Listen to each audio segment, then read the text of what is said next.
Media recognition from Bloomberg, Reuters, recycling trade publications. Patented process for 100% recovery of critical metals, including cobalt, lithium, nickel, manganese, aluminum. American Manganese is focused on recycling lithium-ion batteries for electric vehicles. American Manganese trades on the TSX Venture, AMY, the US, AMYZF, and Frankfurt 2AM. For more information, visit AmericanManganeseInc.com or phone me, Larry Ray, at 778-574-4444.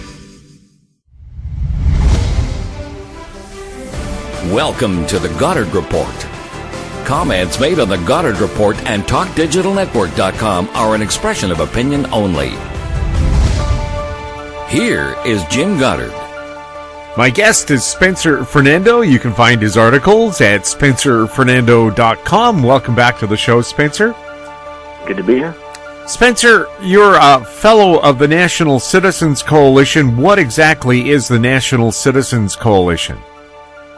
It's a group that was founded in 1967, and it's really pushing for small C conservative values. That's how they describe themselves. Small government, more freedom through less government is their motto. And I think most people know them from Stephen Harper having been involved in them, in between some of his stints in federal politics. Mm-hmm. Is the National Citizens Coalition a longtime supporter of the Conservative Party of Canada? Well, it's generally supportive of conservative values. I think there was definitely some differences during the PC era. You could see, there was obviously the split in conservatism with the reform in the PCs. PCs were often more high tax, pro-establishment. So I'd say when the conservatives are sticking to their values, the Citizens Coalition supports them, and if the conservatives are not, then I think they're willing to criticize them. Are polling results usually dependent upon who's paying for the poll? I think, yeah, to an extent. Polls are never, in some cases they might be fake, but actual polling companies do have to show some proof to their work. But one of the things you can do, I notice this a lot with the Abacus data polls, is there's always a way to ask a poll to get the answer you want. So you can ask 3 questions, 2 of which gives you an answer you like, 1 of which doesn't. So you could say, should the government take action on global or climate change, for example? And one answer will be no, and then one answer will be yes, some action, and then the other answer will be yes, lots of action. And then, so you've got 2 yes answers, 1 no answer, then you take the 2 yes answers and say, 60% of people want this action taken. So I think that's more what you see. A company will say, this is kind of the result we're looking for. Can you do that? Then they ask the poll in a certain way that they can plausibly say, oh yeah, that's the answer you're looking for, without being outright accused of just making it up. Does the question being asked then really determine the kind of answer you get? Yeah, I think so. They have to be careful, right? Again, if an established polling company was found to be outright fixing their numbers, I think they'd be in some serious trouble. But there's always a way to ask a question. It's, to be honest, even the order of a question asked can influence the answer somewhat. Who you poll, you can subtly adjust the numbers. Weighting is a big thing they do, so they'll say you interview a bunch of random people, find out what political party they're in, then you slightly weight the poll towards a certain party, and then you say, that's just based on our statistical analysis. So again, you're kind of getting away with shifting the results a little bit, but not so much that it looks totally fake, and I think that's the fine line that some of them try to walk. Is the method of polling a big influencer, whether you do it by phone, by mail, by random dialing of phone numbers? Yeah, well, one of the problems is, a lot of pollsters still call landlines, so a much smaller percentage of the population only has a landline, and that tends to be skewed generally towards older Canadians, so that can be an issue with accuracy. The other problem is non-responses. More and more people just don't respond to polls, so you poll 1,000 people, or 10,000 people, and 1,000 respond to your poll. Well, are those people, is there a reason they're more likely to respond? Does that make different types of people? Does that mean you're going to get a different answer from them? And then the issue with online polls is that can obviously be skewed to who the audience is, right? So if you ask a poll of, say, people who are very liberal or conservative, you're going to get like a 90 to 10 response, but it may not be accurate for the whole population. Do pollsters also get untruthful answers? I think an example might have been before the U.S. federal election. a lot of people were kind of embarrassed to say they supported President Trump, so they said they were going to vote for somebody else. Does that happen? Yeah, I think that can be an impact. If you look, especially the way the left and much of the media talks about conservatives and conservative voters, it's very much in many ways demonized to be a conservative. I mean, conservatives are always accused of being bigots or hateful. And so a lot of people who may be personally supporting conservatives will not say that in a poll, because whatever it is, it's peer pressure in some ways. But in the privacy of the ballot box, you'll see more people vote conservative. And you notice that in a few elections. Brexit is an example. Trump's election is an example. In both the Ontario provincial election and the Alberta provincial election, the conservative parties tended to do better than the final polls had them doing. So I think that'll be interesting to see in Canada. And again, it's a very close election. So even 2 or 3% jump for the Conservatives compared to what the polls are saying, if that happens on Election Day, that could have a big impact on the results. How did the various leaders do in the debates this week? Well, I think Trudeau had a tough time. He was under attack and didn't really respond too well. Jagmeet Singh did quite well. He came in, I think, with low expectations because his party hasn't been doing well, and I think he exceeded expectations. Most of the polls are showing that people think he did the best. Shearer, I wouldn't say Shearer did great, but he didn't do bad either. No big mistakes, no big problems. So I think he kept his base of support and probably gained a few. Apparently Bernier did all right in the French debate, but I think he struggled in the English debate. I would say he was the most forthright in what he actually believes. You know, he's not too afraid to offend people. But he clearly does struggle speaking English, and I think, you know, his opinions, some of them are pretty controversial, and you need to be really effective with language to get those points across in a way that works. And I think he struggles with that. So I don't think and then the exchange with Shearer, where Shearer said, I'm not sure which Maxime Bernier I'm talking to. I think Shearer got a little bit of the better of Bernier in that exchange. So we'll see if what the French results do for Bernier in Quebec. And then the Bloc guy in Quebec also did pretty well too. So Elizabeth May, as they always say, she often seems more like an activist than someone actually running for Prime Minister. But I think the big winner of the debate would be Jagmeet Singh. Why has Andrew Shearer and the Conservatives adopted some of the Liberal platform? Well, I mean, in some ways, I think they're all adopting each other's platforms. They're both fighting for the idea that affordability, obviously, is the issue that a lot of people are concerned about. So they're both trying to match each other's promises, outdo each other's promises. I mean, there are pretty substantial differences between the Conservatives and the Liberals. For example, the carbon tax, I mean, that's a huge cost to Canadians. Then there's the issue of just whether you can trust what Trudeau's saying. I mean, Trudeau made a lot of promises that he didn't keep. He just put out a tweet a few days ago where he said everything's getting more expensive and we need a government that's going to work on that. Well, he's been in office for 4 years, so I think that's an issue.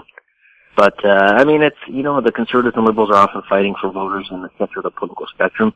And, you know, if you just look at, like, Pepsi and Coke, right? There's going to be some similarities between them because a lot of the customers are the same. And I think that's the approach the parties are taking. They've probably got pollsters telling them the same thing. What are your thoughts on the assault on Rubble news by the Conservatives and the Liberals? Should members of the alternative media get the same access to political leaders as the mainstream media? Yeah, I wasn't happy to see how the Liberals were treating Andrew Lawton, and then the Conservatives had David Menzies kicked out of our event, and I criticized them on Twitter for that as well. Personally, as I said on Twitter, I think they should just let really everybody show up. I mean, if you really want to push back against the mainstream media, then just let every voice be heard. You know, let people from small websites, big websites, establishment media, anti-establishment media, let them all show up to your events, let them all cover your events, and let them all ask questions. And you're getting the whole spectrum of views allowed. So, yeah, I wasn't happy to see what the Conservatives did. I think, and they had just spent, you know, a week criticizing how Trudeau was treating the media. So, if you're going to criticize somebody for something, then you shouldn't be doing it yourself. I think I saw something, a tweet today that said a court ruled that people from the alternative media should be allowed into news conferences. That's part of free speech.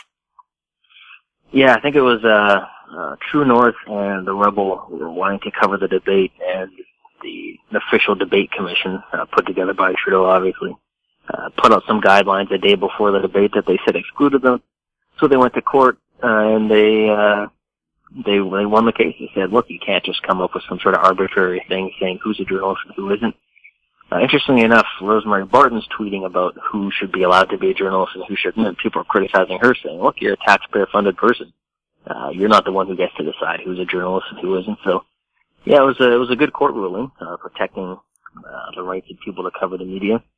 And I think Lori Goldstein tweeted today, he said, do you really want to live in a country where the government is telling you who's allowed to be an official journalist or not? You know, that's kind of what you see in China, not something we want to be bringing here. Well, for example, I learned my job on the job. I started in radio news when I was in high school. I've taught journalism in college. I just don't have a degree in it. So technically, I guess I'd be excluded from their news conferences. Yeah, that's what's so dangerous about it is, I think anyone who, takes the time to, study an issue, share their views on it, they're a commentator or a journalist, some of the best journalism has been just regular people going to events with a camera, an iPhone, and, documenting things that the media is missing. So I think we live in an era where, it's up to the public to decide which journalists they like and which they don't, and people are free to pick and choose the media they like. But we never want the government or any central institution saying who is a journalist and who isn't. That's a pretty dangerous road to travel on. There's a video circulating of Andrew Shearer speaking with or appearing with an imam who has publicly told people how to beat their wives. Is that an embarrassing video? Is it a fake? Any comments on it? Well, I'd say it's pretty bad. I mean, I haven't seen the video. I've seen people spread it around. I haven't looked at it, so I'd have to actually see what it says. But to be honest, I think that's probably a failure of vetting. I think what happens is, political candidates, they're often eager for a photo op, and they say, okay, let's get a photo op with, a certain religious group or a certain group of people. And that gets organized, and someone obviously didn't do their homework, or either was political correctness, they were too afraid to say, we're not going to do an event with that guy, or they just failed to do it. But, yeah, it is pretty embarrassing. I mean, you should definitely know, if someone has said horrible things like that, you should know ahead of time whether you're going to do an event with them. Just like with Trudeau having Joshua Boyle to the PM's office. That looks like a pretty big failure now.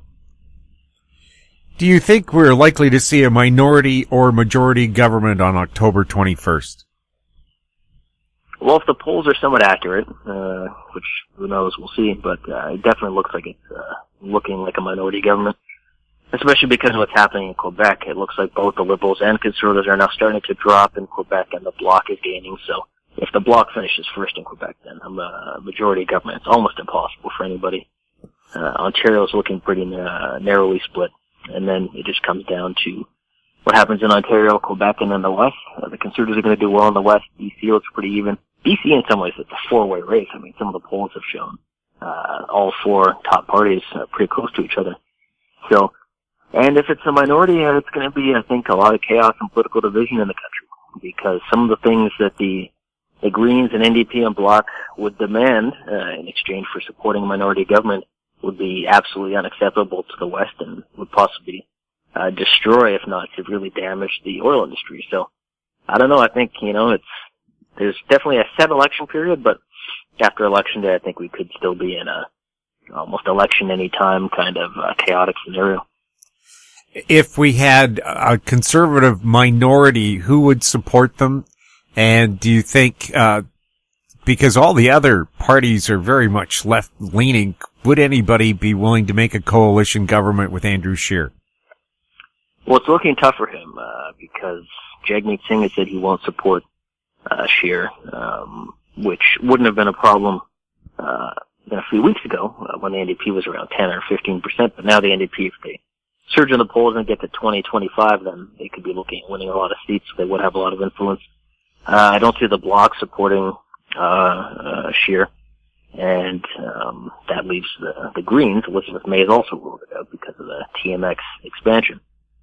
So what really depends on is, I think, if the Conservatives win a minority, what the margin is. If they come, say, 4, 5, 10 seats short of a majority, that would mean the Liberals would have lost a ton of seats and would be very weak.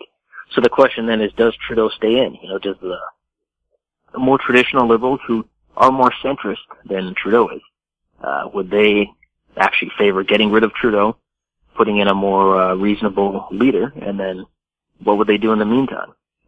Would they support a coalition with the Conservatives, not an official coalition, but like we've seen in the past where the Liberals abstain on votes or just let certain measures pass? That'd be the question. So I think a lot depends on how weakened Trudeau is after the election. He'll be weakened if he loses his majority, but if he really loses a ton of seats, 40, 50, 60, 70 seats, and the Liberals come in second and are very weak, then the question remains whether he survives in his job, and then whether the brain trust, if you can call it that, in the Liberal Party, wants to form a coalition with the left or wants to rebuild their party again. So we'll see. There could be a lot of infighting. We'll have more with Spencer Fernando right after this. Avon Resources Limited is a gold exploration company with significant projects in British Columbia and the Yukon, trading on the TSX Venture Exchange, symbol ABN, and the OTCQB, symbol ABNAF. Surrounded by world-class gold deposits and mines, Avon's 23,000 hectares Forest Kerr Gold Project is located in the heart of the Golden Triangle in northwestern BC. For more information, visit us at avonresources.com. Engineer Gold Mines is focused on the exploration and development of the historic high-grade Engineer Gold Mine situated 32 kilometers southwest of Atlan, British Columbia. Engineer Gold Mines is fully permitted for surface and underground exploration with the 2019 drill program now underway. Engineer Gold Mines Limited trades on the TSX Venture Exchange, symbol EAU. For more information, please visit us at engineergoldmines.com. Welcome back. We're speaking with Spencer Fernando. Spencer, I saw an article the other day that said former Conservative Cabinet Minister Peter MacKay is making noises of running for the Tory leadership if Andrew Shearer outright loses the election. Is this poor timing on his part if he wants to see the Conservatives win, or does he want to see a failure? These stories always kind of question what's true and what isn't. If it's true, it's obviously horrible timing. And could certainly backfire. The anger towards Trudeau, justified anger against him, is extremely powerful, especially within the Conservative Party. And so if MacKay is seen as having done anything to weaken Shearer, which therefore helps Trudeau, that could actually hurt him in the long run. It could just be one of his foolish supporters going off message and talking before the election happens. I don't really think, this is a story that certainly a lot of political insiders and media find interesting. I don't think it has a big impact on what voters decide. If you look at the BC election in which, not the last one, but the one before, when Christy Clark made her miracle comeback, there was tons of people publicly saying, oh yeah, the second the results come in, Christy Clark is gone, we're going to be replaced. And they looked like total fools when she came back and won a majority. So, we'll see what happens. Lots of vultures in the political world, they're always looking for the next corpse to, feast on and then take power from them. So we'll see what happens, but if Shearer loses, he'll be in trouble, and if he wins, then those people will look like idiots, and I guess we'll see what happens. Have the Conservatives actually released their platform yet? It's being released today. I think both the Conservatives and the NDP are releasing it today. I think today's the first day, if I'm not mistaken, of advanced voting, so you kind of have to start releasing that stuff before advanced voting starts. Right, and we'll just let people know that we're talking on Friday the 11th, so if they're hearing this at a later date, that these decisions haven't been made yet. The latest Angus Reid polls, have the numbers changed a lot since the election campaign started? Yeah, the Conservatives are down, from the previous Angus Reid poll a week ago, which really since the debate is what you want to look at. Conservatives are down 3, Liberals down 1, NDP up 3, and Jagmeet Singh's personal approval ratings have surged 20%, I think, from 39 approval to 59% approval. The question is whether that actually gets translated into seats and votes for his party. But party support tends to follow changes in political opinion towards leaders.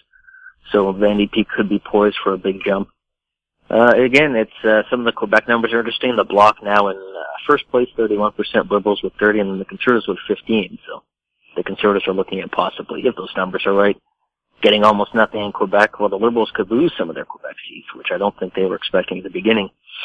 So, yeah, I mean, the electorate's definitely in flux. It's pretty chaotic looking, and I think all the party leaders have reason to be concerned. I mean, Shearer hasn't caught fire with the public. If you look at his approval ratings, Trudeau is far behind his 2015 numbers. Jake made things become personally popular, but his party is still poised to have some serious problems. And the Greens, so much talk of the Green surge doesn't really look like it's materializing, though. The People's Party of Canada, are they a factor? They may be a factor in a few ridings. Bernie, I think, is in a tough fight to win his own riding. We'll see how he does. Apparently, he did fairly well in the Quebec debate, so that could help him save his own riding.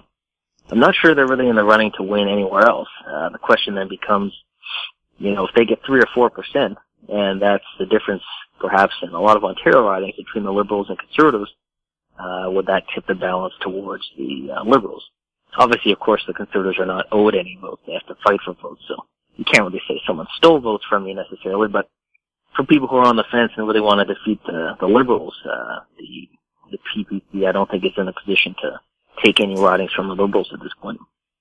We'll have more with Spencer Fernando right after this. Cyprus Development Corp is developing a world-class lithium resource in the heart of Clayton Valley, Nevada. The size of the resource makes the Clayton Valley project a premier asset with the potential to impact the future of lithium supply. Cyprus Development Corp trades on the TSX Venture Exchange, symbol CYP, the OTCQB, symbol CYDVF, and on Frankfurt, symbol C1Z1. For more information, please visit our website, cyprusdevelopmentcorp.com.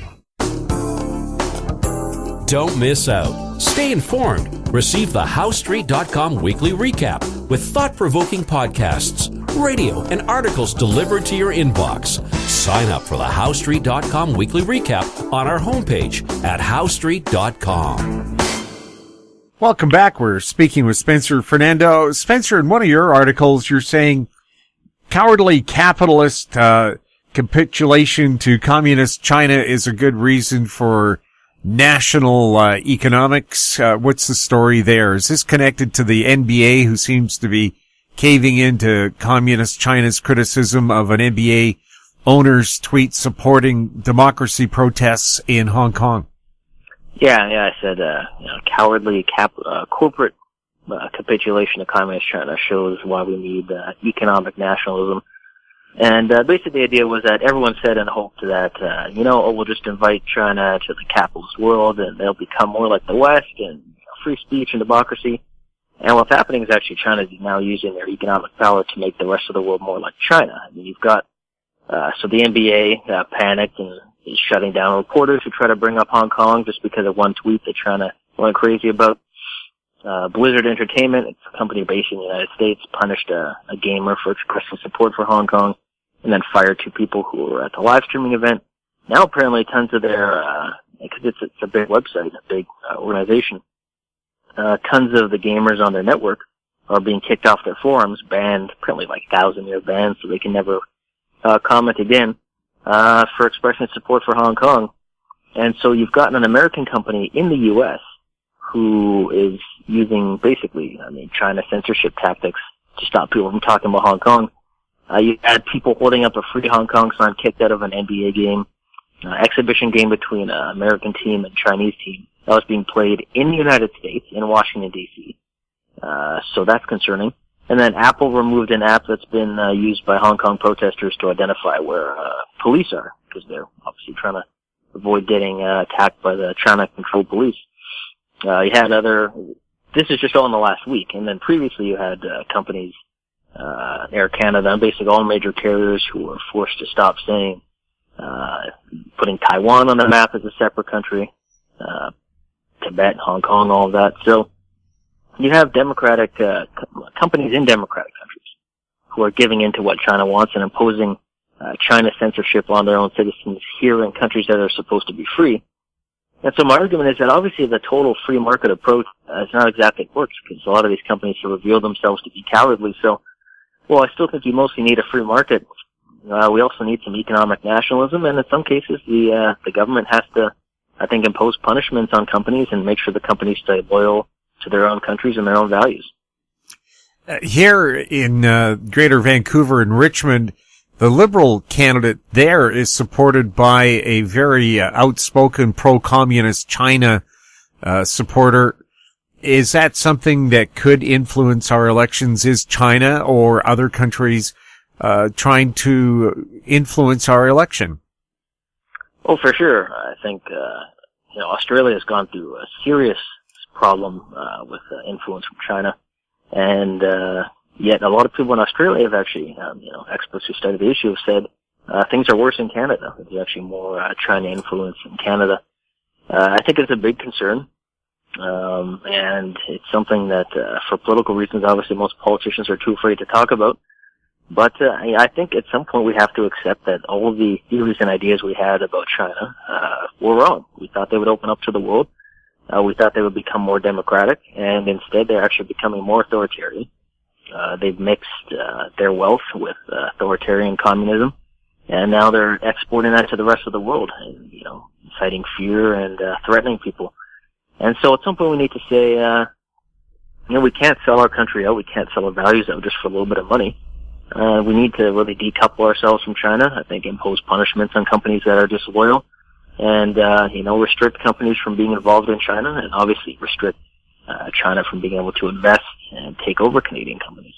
And there may be some economic pain from that, but again, that's government can step in and provide assistance to anyone impacted by that. If we have to run maybe a few bigger deficits and take a bit of a hit, I think that's worth it to protect ourselves from being really controlled by a ruthless communist state.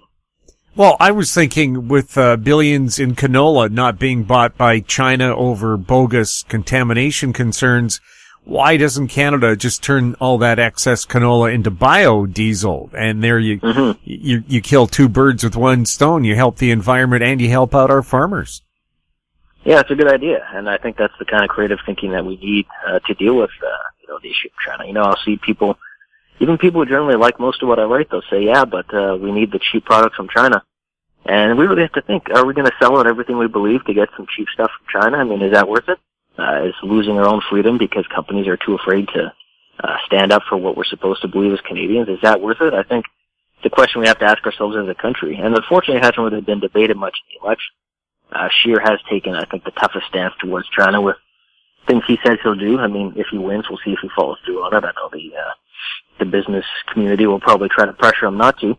But I think at this point, you see the NBA got a little bit tougher on China, saying they're not going to censor people from talking about it.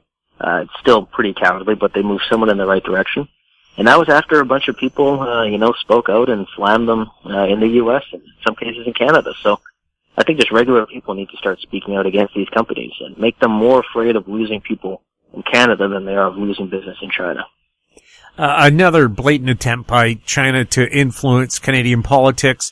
At the recent Union of BC Municipalities Convention in Vancouver, China had a hospitality suite that seemed to be pretty full of local politicians, including Victoria Mayor Lisa Helps, who tried to stop Bob Mackin, one of the correspondents who speaks on this show, from taking her picture there. If she Wow. Yes. That's nuts. Spencer, thank you so much for chatting with us. Yeah, it was good talking to you. My guest has been Spencer Fernando. You can find his articles at spencerfernando.com. If you have any questions for Spencer or any of our other guests, you can send them to info@howstreet.com, our YouTube channel, Talk Digital Network. Find us on Twitter at TalkDigitalNet. I'm Jim Goddard. Thank you for listening. Comments made on the Goddard Report and TalkDigitalNetwork.com are an expression of opinion only. The Goddard Report is available online and mobile at TalkDigitalNetwork.com. The Goddard Report is a production of How Street Media Incorporated.